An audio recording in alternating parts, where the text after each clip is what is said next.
आप सभी का कुंभ नगरी प्रयागराज में स्वागत है। इस समय मैं आ चुका हूँ माँ काली घाट, जहाँ पर लेजर शो हो रहा है, जिसमें बताया गया है कि महाकुंभ क्यों मनाया जाता है और प्रयागराज का इतिहास, जिसकी टाइमिंग है रात्रि 7 बजे से। चलिए दिखाते हैं आपको लेजर शो।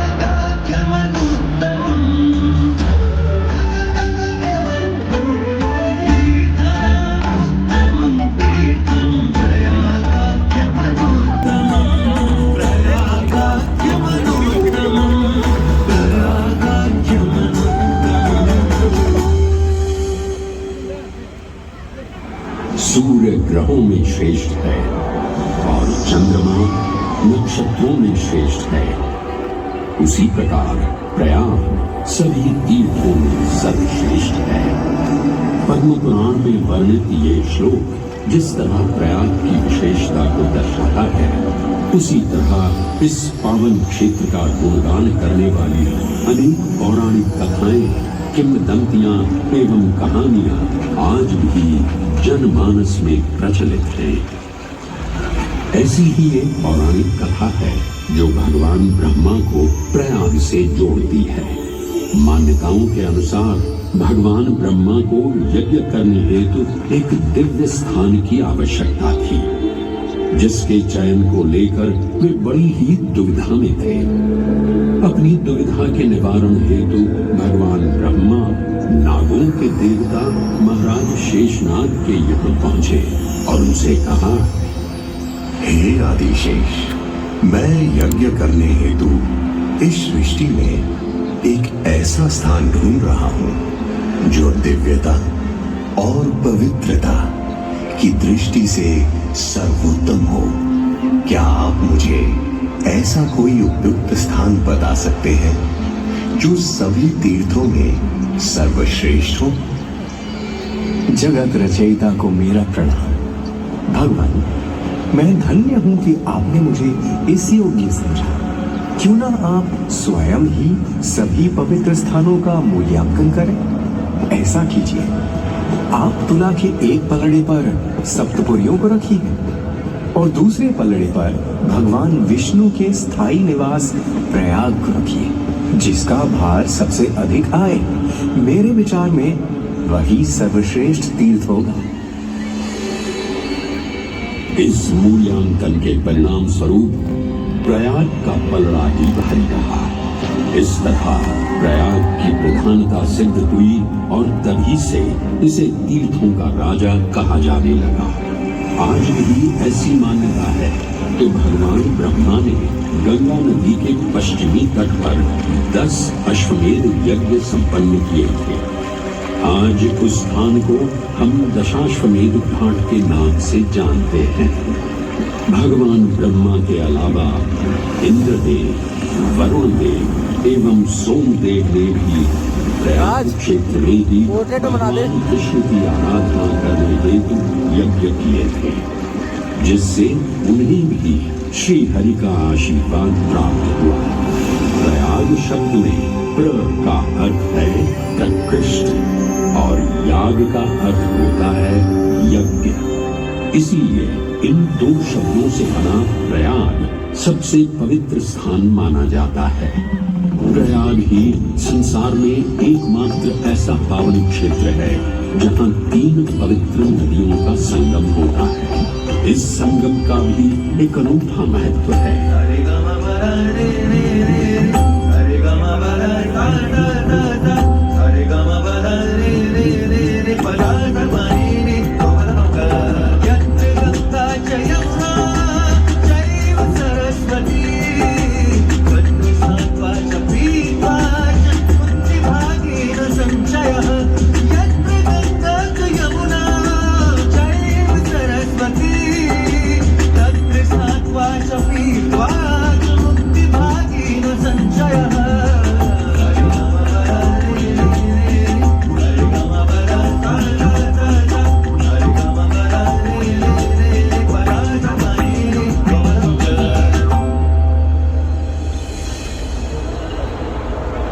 प्रयाग में गंगा, यमुना और सरस्वती जैसी 3 सबसे पवित्र और पूजनीय नदियों का दिव्य संगम होता है।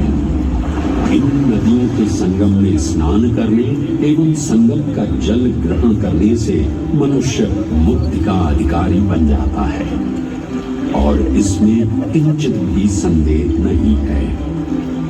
ब्रह्म पुराण में ब्रह्मा जी भी कहते हैं कि प्रयाग में सरस्वती जी अदृश्य रूप में आकर गंगा जी से मिलती है, इसलिए इस क्षेत्र को सरस्वती तीर्थ संगम भी कहा गया है।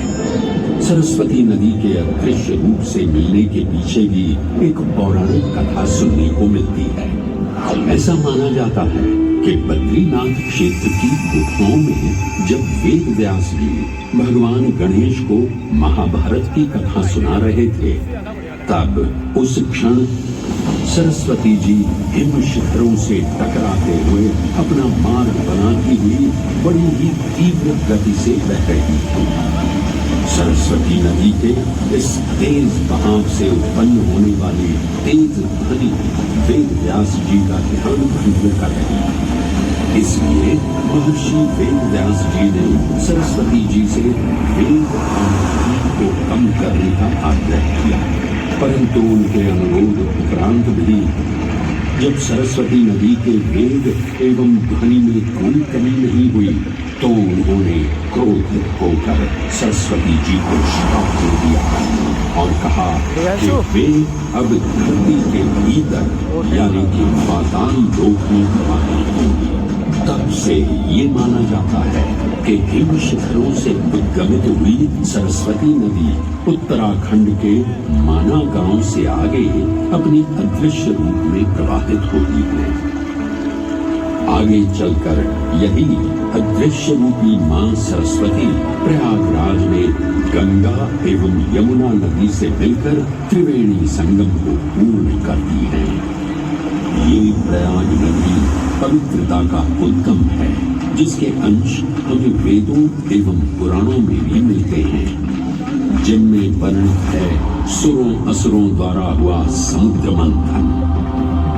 अमृत प्राप्ति के लिए सुरों और असुरों ने एकजुट होकर क्षीर सागर का मंथन किया, जिसके संदर्भ में पुराणों में विभिन्न कथाएं देखने को मिलती हैं। उन्हीं कथाओं में एक कथा महर्षि दुर्वासा और इंद्रदेव से संबंधित है।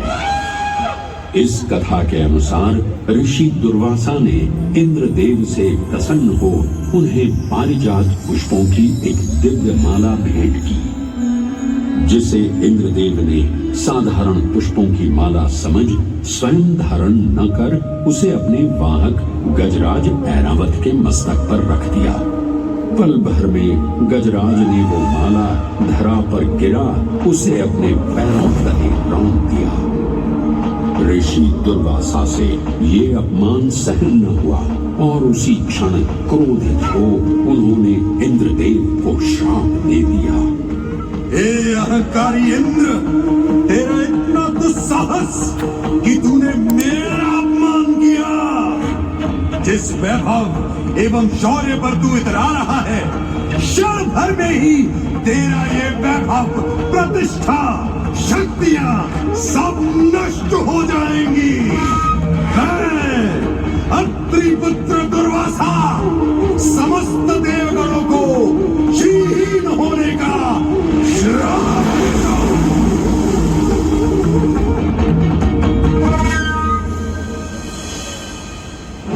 इस श्राप के परिणाम स्वरूप स्वर्गलोक से लेकर वैकुंठ धाम तक का सारा वैभव चला गया। जहां स्वर्गलोक में सभी देवता अपना वैभव एवं शक्तियां खो चुके थे, वहीं वैकुंठ धाम में मां लक्ष्मी भी क्षीर सागर की गहराइयों में चली गई।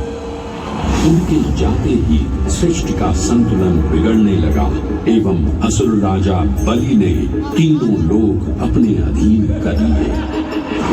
ये सब देखकर सभी देवतागण अपने श्राप के निवारण हेतु भगवान विष्णु की शरण में जा पहुंचे और कहने लगे, हे पालनहार, हे स्वामी, अब आप ही हमें इस श्राप से मुक्त होने का मार्ग बता सकते हैं। अन्यथा हम अपनी शक्तियों से सदैव वंचित ही रहेंगे और युद्ध में कभी भी असुरों का सामना नहीं कर पाएंगे। हे देवराज, ऋषि दुर्वासा के श्राप से सभी देवतागण जीवन मृत्यु के काल चक्र में बंध चुके हैं। इस काल चक्र एवं श्राप से मुक्त होने के लिए अब केवल एक ही मार्ग शेष है और वो है समुद्र मंथन। इस समुद्र मंथन से निकलने वाले रत्न ही आपके खोए हुए यश, वैभव और कीर्ति को पुनः स्थापित करेंगे। परंतु आपको इस मंथन के लिए असुरों के बल की भी आवश्यकता होगी, क्योंकि उनके बिना यह समुद्र मंथन संभव नहीं है। जैसी आपकी आज्ञा प्रभु, हम असुरों के साथ समुद्र मंथन करने के लिए तैयार हैं। देवताओं और असुरों ने एकमत होकर क्षीर सागर का मंथन करना स्वीकार किया। जहां मंदार पर्वत मथनी के रूप में आए तो वहीं वासुकी नाग को नेति की भूमिका मिली। भगवान विष्णु ने स्वयं कुर्म अवतार धारण कर मंदार पर्वत को उसका आधार प्रदान किया। क्षीर सागर को मथना शुरू किया गया और 14 रत्नों में सबसे पहले हलाहल विष उत्पन्न हुआ। उस विष के प्रभाव को कोई भी देवता या असुर सहन करने में समर्थ नहीं थे। इस कालकूट विष से सृष्टि का विनाश हो सकता था। इसीलिए इस आपदा से बचाने स्वयं देवों के देव महादेव प्रकट हुए और उन्होंने इस विष का पान किया। ये सब देख मां पार्वती ने विष को भगवान शिव के कंठ तक ही रोक दिया। इस कालकूट विष के प्रभाव से महादेव का कंठ नीला पड़ गया और तभी से उन्हें नीलकंठ के नाम से भी जाना जाने लगा।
हलाहल के पश्चात समुद्र की गहराइयों से मां लक्ष्मी का आगमन हुआ, जिन्हें भगवान विष्णु ने वरण करके अपनी अर्धांगिनी बना लिया।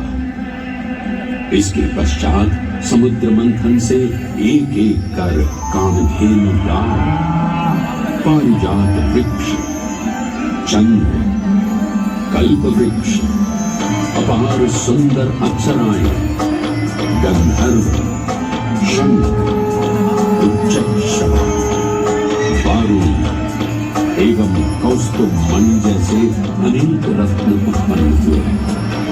लेकिन सभी को जिस रत्न की सबसे अधिक प्रतीक्षा थी, उस रत्न का निकलना अभी बाकी था। अंततः आयुर्वेद के देव धन्वंतरी अपने हाथ में अमृत कुंभ लिए प्रकट हुए। अमृत कुंभ पानी की लालसा में सुरों और असुरों के मध्य एक घमासान युद्ध आरंभ हो गया। इसी युद्ध के दौरान स्वरभानु नाम का एक असुर अमृत कुंभ को अपने अधीन कर पाताल लोक की ओर चल दिया।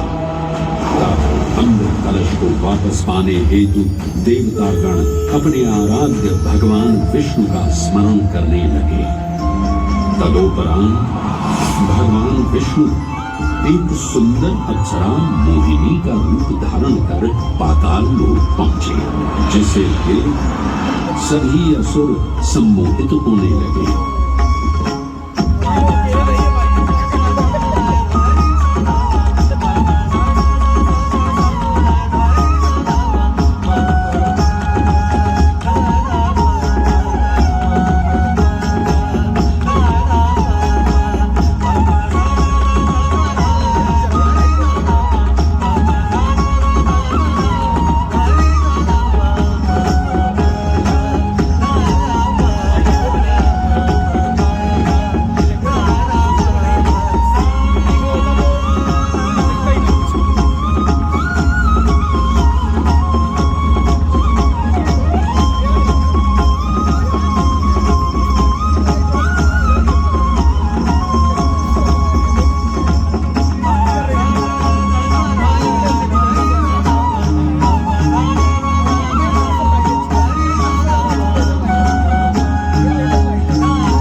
ये सुंदर अप्सरा कौन है?